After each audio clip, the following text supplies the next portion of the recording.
Voici une introduction à notre pratique et quelques points importants. Si on voulait définir la méditation, nous aurions probablement beaucoup de définitions différentes qui seraient données par les personnes du groupe. Et nous parlerons de cela bien sûr au fil de nos rencontres. Mais pour l'instant, permettez-moi de vous apporter un certain nombre d'éléments pour nourrir cette définition. Petit à petit, vous construirez une définition personnelle qui sera peut-être différente de ce que vous pensiez au départ. Peut-être que méditer, c'est apprendre à s'arrêter. La vie parfois intense tourne autour de nous, plein de choses se passent et nous sommes parfois bousculés très fortement. On appelle cela les vents du monde qui soufflent autour de nous. Si on utilise l'image d'une roue qui tourne et que l'on voit en face de nous, on verrait cette roue tourner, un point sur la surface de la roue tourner de façon large, et on verrait les cieux au centre qui paraîtraient plus immobiles. Certes, il tourne sur lui-même, mais il ne paraît pas vraiment bouger. Quand on médite, on s'installe, on apprend à être immobile et d'une certaine façon, on laisse les mouvements se faire autour de nous, comme si nous étions un point immobile, un centre immobile. Alors nous allons apprivoiser cette immobilité, s'inviter à cette immobilité, à ce centrage. Le mot centrage est préférable car l'immobilité peut suggérer une notion d'absence totale de mouvement physique alors que nous parlons plutôt d'une immobilité intérieure. Peut-être pensez-vous à cet instant que justement être immobile physiquement est impossible pour vous et que du coup l'immobilité intérieure est impossible aussi. Alors laissez-moi vous apporter quelques précisions. Nous sommes tous différents. Certaines personnes s'installent, ferment leurs yeux doucement, respirent quelques instants et ont cette capacité à se glisser dans un état de calme. D'autres personnes, et elles sont nombreuses, ont dès qu'elles ferment les yeux une sorte de rebond intérieur, un afflux de pensées, une certaine agitation intérieure. Parfois ce sont des émotions qui affluent, un agacement, une inquiétude, une sensation d'être enfermé, ainsi les yeux clos, une envie de bouger. Et observer cela, le voir, le reconnaître, en avoir conscience, c'est déjà méditer. Parce que nous sommes tous différents, il y a différentes approches de la méditation, et c'est à cela que je vous propose de goûter et trouver une façon de méditer qui vous parle particulièrement, qui vous touche plus qu'une autre façon de faire. Alors prenons un instant pour observer cela, parce que l'expérience est une notion fondamentale. Laissez tout doucement vos yeux se clore et prenez le temps de prendre quelques respirations un peu plus profondes que votre respiration habituelle.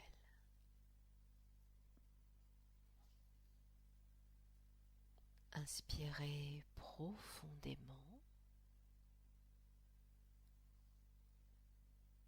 Expirez profondément.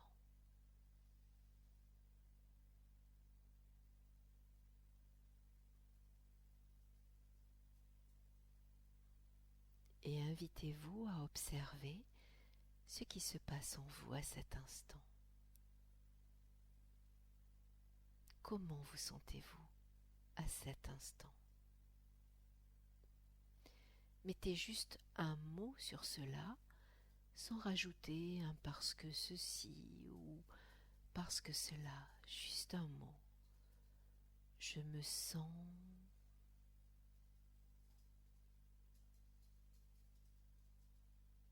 Que ressentez-vous ici et maintenant?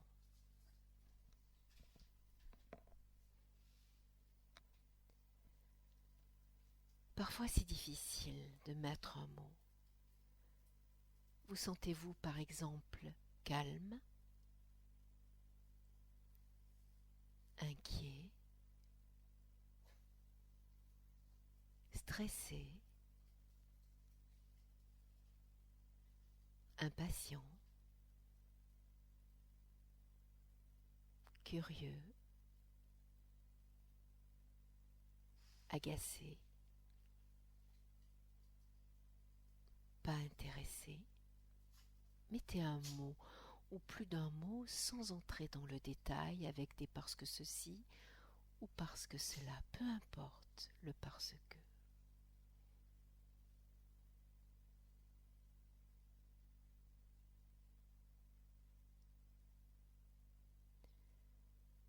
Que se passe-t-il en vous, en cet instant, ici et maintenant, en termes de pensée?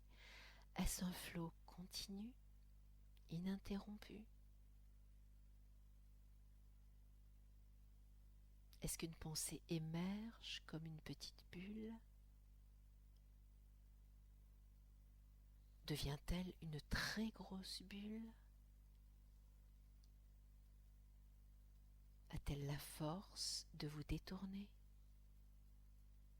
Observez sans aucun jugement. Il n'y a rien à juger. Il y a juste à observer avec gentillesse et bienveillance.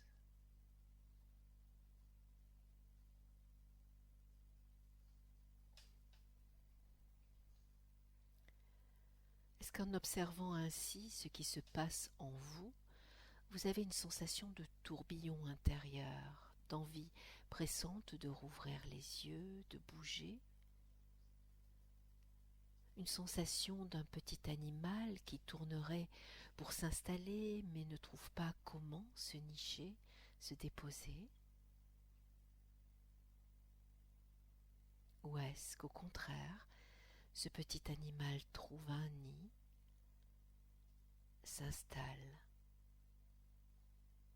se dépose?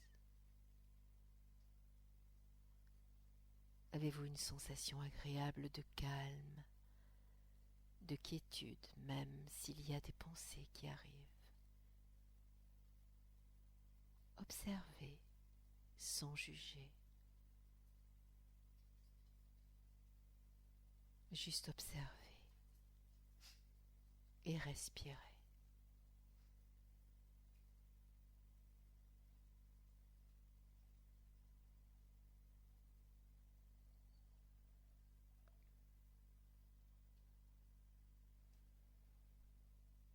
Et nous pouvons laisser cela, nous pouvons rouvrir les yeux.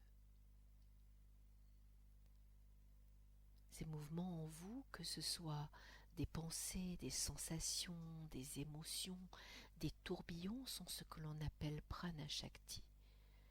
C'est un mot générique qui exprime ces fluctuations, ces mouvements, cette agitation que l'on perçoit en nous, par exemple, lorsqu'on vient de rire, de se presser pour arriver.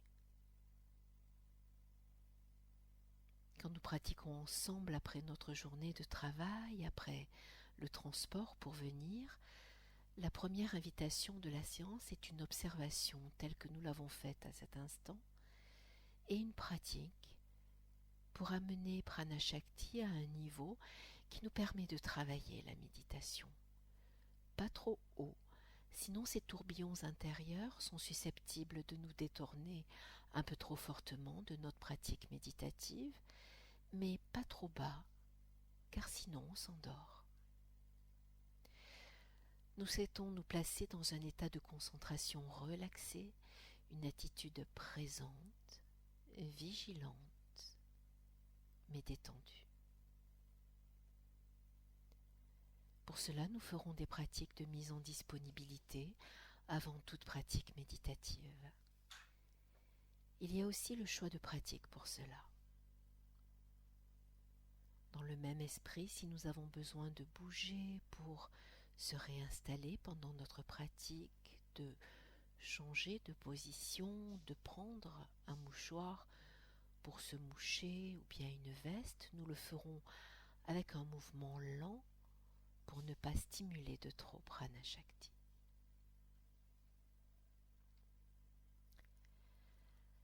Alors bien sûr, nous sommes dans une pratique de groupe, donc dans le menu proposé, il n'y aura pas forcément votre plat favori à chaque fois, car vous découvrirez votre plat favori au fil des pratiques.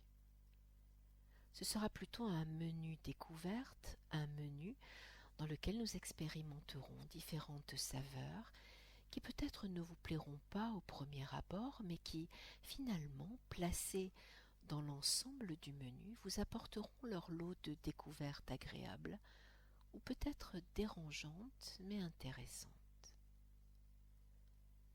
Plein de saveurs en tout cas, qui peut-être vous donneront envie de cuisiner chez vous, entendez par là de pratiquer la méditation bien sûr. Je dis cela pour vous détendre un peu et aussi pour titiller votre curiosité. Certaines personnes préféreront la méditation dynamique en mouvement comme la marche méditative ou comme les mouvements en conscience que l'on fait lors de la pratique du yoga.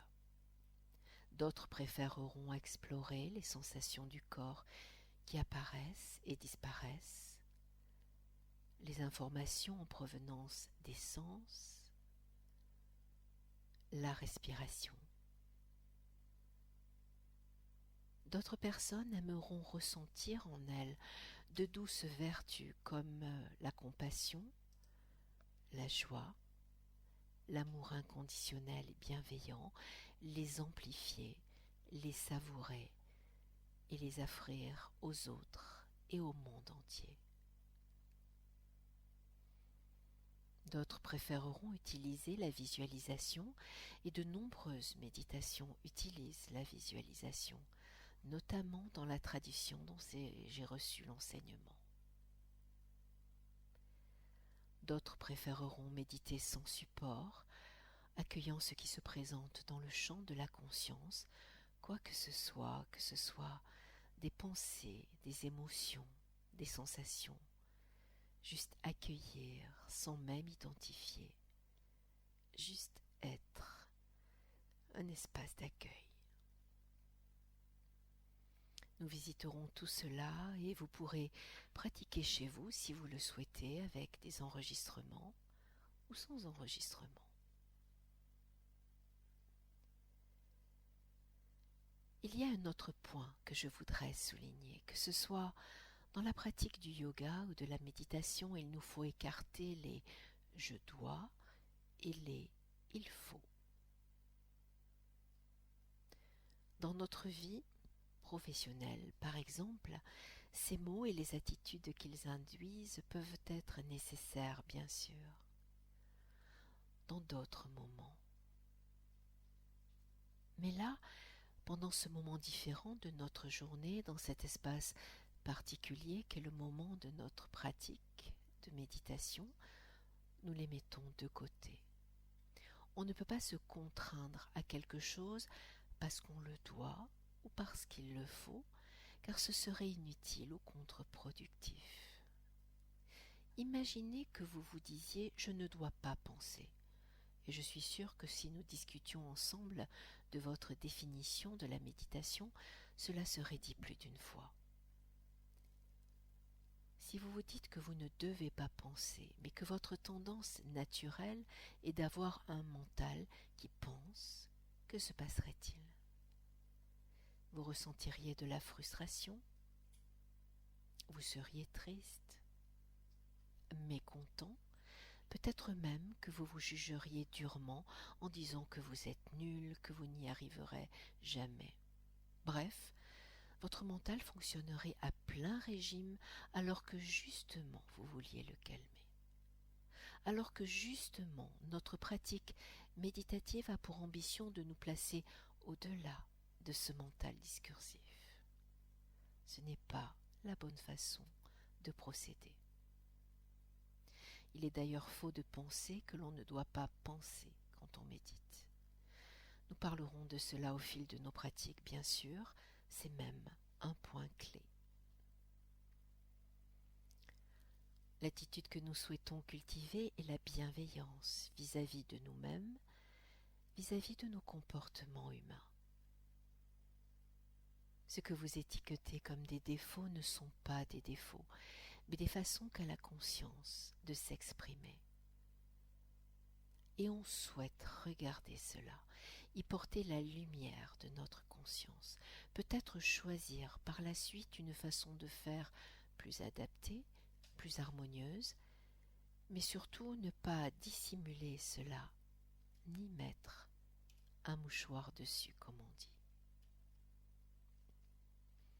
Nous explorerons cela aussi à travers la pratique de la contemplation de nos schémas de fonctionnement.